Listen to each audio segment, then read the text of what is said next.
دست بإيه دست بكفندرين هالبستاني كرد بكن. أقدم الشعراء الكرد علي الحريري، المولود سنة 1010 للميلاد والمتوفى سنة 1079. هذا الشاعر الذي يعود إلى بدايات القرن التاسع الميلادي يعود بنا كما يعود بالأدب والفلسفة واللغة بتاريخها المشترك إلى عصور كانت تمثل آنذاك بشعرائها وأطبائها ومؤرخيها منبع ما دون من تراث الحضارة البشرية.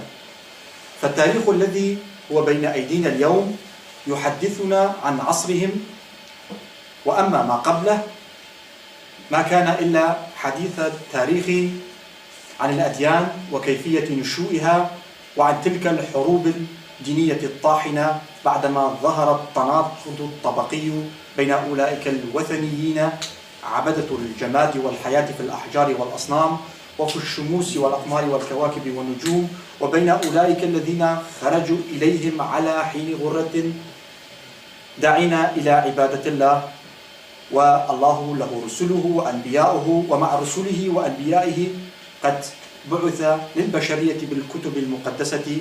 هذا هو ما نشأ عليه الدين اليهودي والمسيحي والإسلامي فيما بعد، وقبلها الديانة الزرادشتية والبوذية.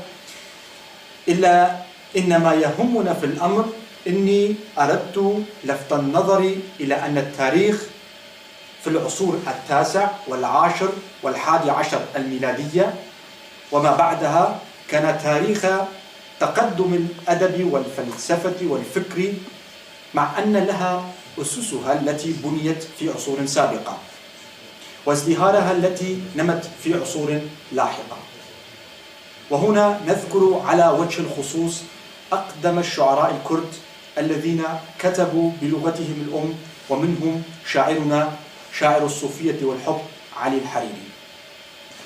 ولد الشيخ الحريري في قرية حرير التابعة اليوم لقضاء هكاري في تركيا في العام 1010 للميلاد، وتوفي فيها أيضا 1079.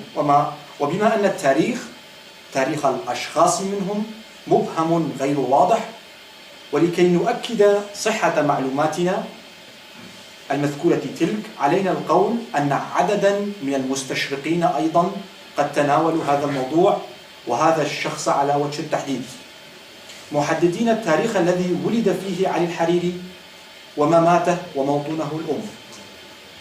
ومنهم المستشرق والمختص بتاريخ الأدبي للكرد الروسي ألكسندر جابا في كتابه الذي حمل عنوان وهو عنوان باللغة الروسية كتبه. وبالرغم من قلة وضحالة المعلومات التي وصلتنا عن هذا الشاعر، إلا أن هنالك العديد من قصائده لا دواوين، لأنها لم تجمع ولم يكن لها عنوان ولا تصنيف، والتي وصلت إلينا سليمة، وما يزال معظم نسخها الأصلية محفوظة في الأرشيف الروسي. فالدكتور كاميران بدرخان أيضا قد ذكر لنا بعضا من القصائد في كتابه فيربونا خوندنا كردي، أي تعلم اللغة الكردية، المطبوع في فرنسا باريس 1968، ونسبها إلى الحريري. وهنالك أيضا قصائد أخرى نجدها عند الكاتب الروسي الآخر ألبرت سوسن في كتابه الذي جاء بعنوان كردische Sammlungen، كردische Sammlungen، المطبوع في روسيا بيتربورغ 1887.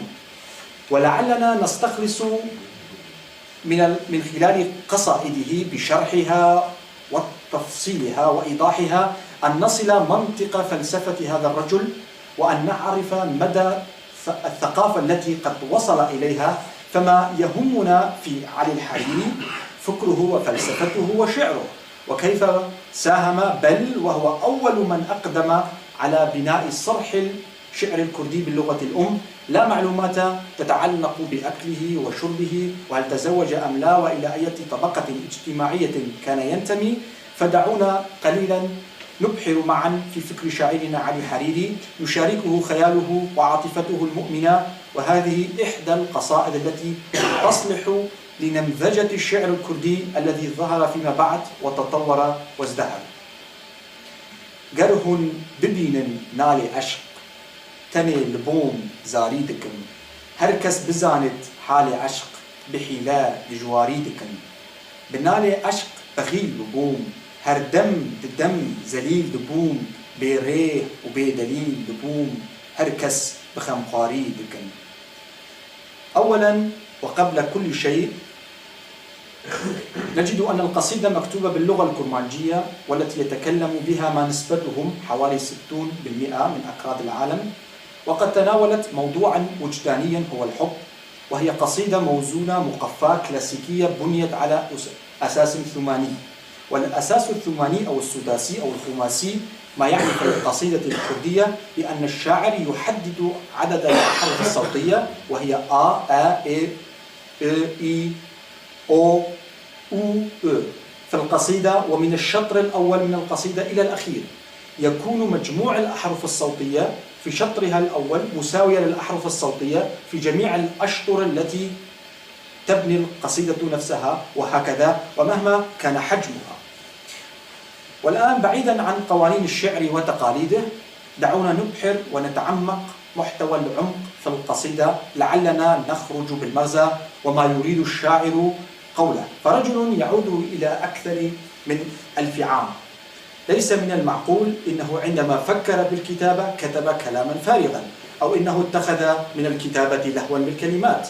إذن فالقصيدة لها فكرتها وفلسفتها، إذ يقول: إذا ما رأيتم وجع العشق لوحدي يكون هو الوجع، وإذا ما عرف كل واحد حالة العشق وظروفها حتما يجعلون بالأحايل تلك الظروف والأحوال قاسية. وحينما صرت عاشقا غدوت بخيلا، وفي كل وقت كنت أزداد ذلا دليلا، بدون طريق لا ولا دليل كنت أصير، وكل واحد يجرب العشق بوجبة من الهموم والأحزان.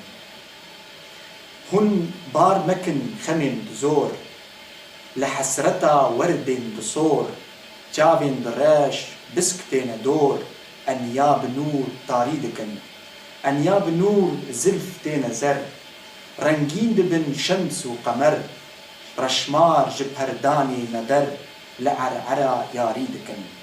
وهذين البيتين مع سابقهما يمثلان جزءا من قصيدة له، حيث يقول في هذين: وأنتم لا تهجروا الهموم القاسية بحسرة تلك الورود الحمراء وتلك العيون السوداء التي تحضن لخصلات شعرها كرنفالا، وبجبهتها جبهة النور تلك أنتم تجعلون العشق سواد.